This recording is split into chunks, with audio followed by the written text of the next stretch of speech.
Hey guys, my name's Bethany and welcome to another video.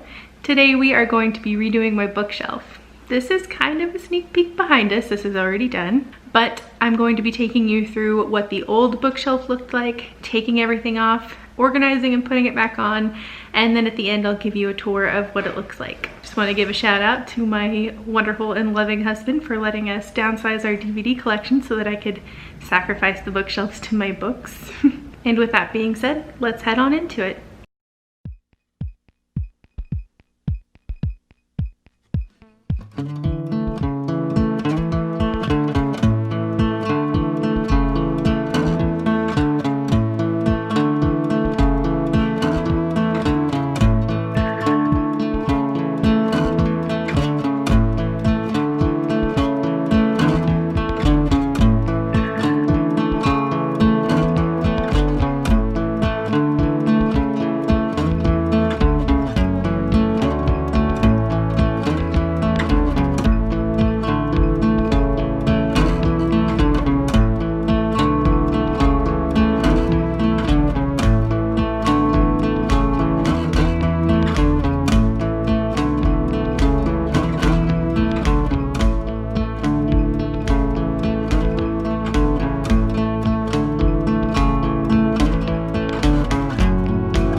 Okay guys, here's the end product. So I'm just gonna give you like a quick overview of the entire shelf. Starting up at the top, we have some of my husband's books. I like to say this is like his section here. He's very into hunting and fishing, so he has some books about butchering and cooking wild game. He's very into Meat Eater. He loves Steve Rinella. He watches and listens to the podcast. Very exciting. This has to do with work. He's also into guns, which goes with the theming here. And this shelf is also kind of his on this side. The Boys in the Boat, that's about the Olympics around the time of World War II. It's not really my jam. It is nonfiction, but if you like sports related history novels or Olympics history, that's a good book for you. It just wasn't for me. This was actually written by his old neighbor. I haven't read it yet, but I am intending to. It's a fantasy novel, so it's in my wheelhouse. I just need to try it. This is a gun value book that he got for Christmas. This has to do with work. And then we've also just got like a Spanish dictionary that I think I got in middle school. We've got some financial books like The Financial Diet, Broke Millennial, all of that jazz whenever I was in my early 20s trying to figure out what I was going to do with my life and my money. So we've got those four. We've got a sushi book. We've got the Harry Potter cookbook. These two are about the Oklahoma City Zoo where I worked for 5 years. So those are just like history books. We've got two, I like to call them my coffee table books, but they are Joel Sartore. He is a photographer for National Geographic. And these two are part of his photo arc program where he is attempting to photograph pretty much like every endangered species before they go extinct. So that is his project. I know he's in the thousands at this point, and I highly recommend you check him out. These are some of my favorite coffee table books. Over here we have kind of like the classics shelf, and these are ones that I have probably read in the past or I received for school, like 1984, Tempest, Macbeth. I read all those in either high school or college, and I'm wanting to read them again. That's part of my goals, is I would like to reread all of those books on my shelf that I haven't read in years. Or there are some new ones, like the only Jane Austen book that I read is Pride and Prejudice, and I'd like to get to the other 5. Coming up, hopefully I'm going to read in October, is Wuthering Heights, because that just feels like a very fall book to me. Coming back over this way, this is like my current TBR shelf. So these are the ones that I'm hoping to get to sooner rather than later. Since I organized the bookshelves, it has been a few days, so I got in my book of the month subscription, which is where I think it's pronounced Piranesi. That is going to be on my October TBR. This book is part of my thrift haul that I just put up this week, so if you haven't watched that, make sure to check it out. This was in the last month's book of the month, which I still need to get to. We've got The Nightingale, Girl with the Louding Voice, Girl on the Train, Z. And then we've got Light Between Oceans, Hate You Give, Clap When You Land, The Glass Castle. This is an older one that I've had for a while. I just need to read it. Oh, and up here on the top, these are the 2 books that I am currently reading.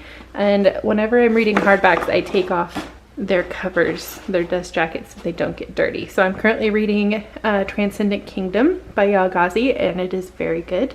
I'm going to be making a reading vlog, which I'll put up next week, which will have these 2 in it, as well as my next read. And then the other one I'm reading is The Splendid and the Vile by Erik Larson. That one is about Churchill and his history during 1940, 1941 area. So I'm very excited for that. And you might think that this looks a little silly, but this was my husband's set of A Game of Thrones, or A Song of Ice and Fire, I suppose. He lent out A Game of Thrones to a friend before we moved from Oklahoma. Never got it back, and then I saw this one in a little free library. So it doesn't match, but now we have the whole set again. Coming down from there, down below our classics, are more classics. But these are the ones that I still need to read on this side, but I've already read these.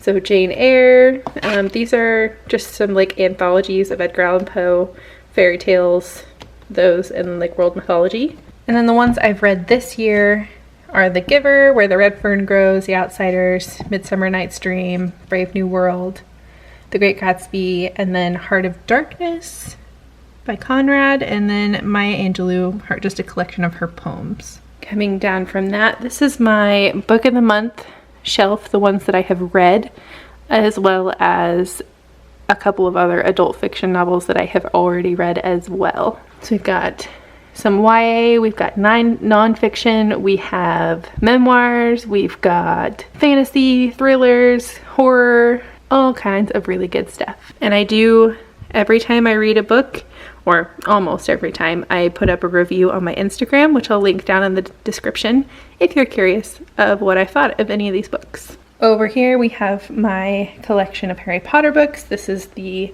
Ravenclaw edition that my husband got me for my birthday last year. Next to it is the Fantastic Beasts screenplay. Underneath, these are just some random assortment of books that I would like to either read or reread. Dracula is going to be in the October reading list, along with probably The Historian, since they're both vampire based, and maybe even The Lovely Bones, I'm not sure yet. Over to the next shelf, we've got some YA that I have read. So we've got the entire Percy Jackson series, which I just finished last month. Super great series. We've got The Diary of a Young Girl by Anne Frank. Those two next to it, The Moon Key and Old Magic, are actually copies that I've had since middle school. And they're some of my favorite rereads, so I reread those occasionally and I really like them. These are some newer ones that I have reread, except for Princess Academy, that's an older one. And probably my favorite in this stack are the three on the bottom. A Countess Below the Stairs is my guilty pleasure romance novel. I'm not a super big romance person, but this one's historical fiction, and it just gets me somehow. We've got A Good Girl's Guide to Murder and The Perks of Being a Wallflower, both fantastic. And then down at the bottom we have my older copies of Harry Potter, Cursed Child, which is going to be donated because I don't want that in my house anymore. And A Prayer for Owen Meany, which I need to restart at some point. I was not in a place to be reading John Irving when I tried to pick that up in the middle of quarantine, so we're going to try that again later. On the bottom we just have my scrapbook and a weird collection of things I don't know where to put yet, so don't talk about that one. And that is going to be it for this video. Thank you so much for coming along and helping me redecorate my bookshelf. Like I said, check out the last video that I did, which was a thrift books with me from Goodwill. Check out my Instagram down below and subscribe if you liked this video so that you can check out more book content in the future. Hope you have an amazing rest of your day. Bye.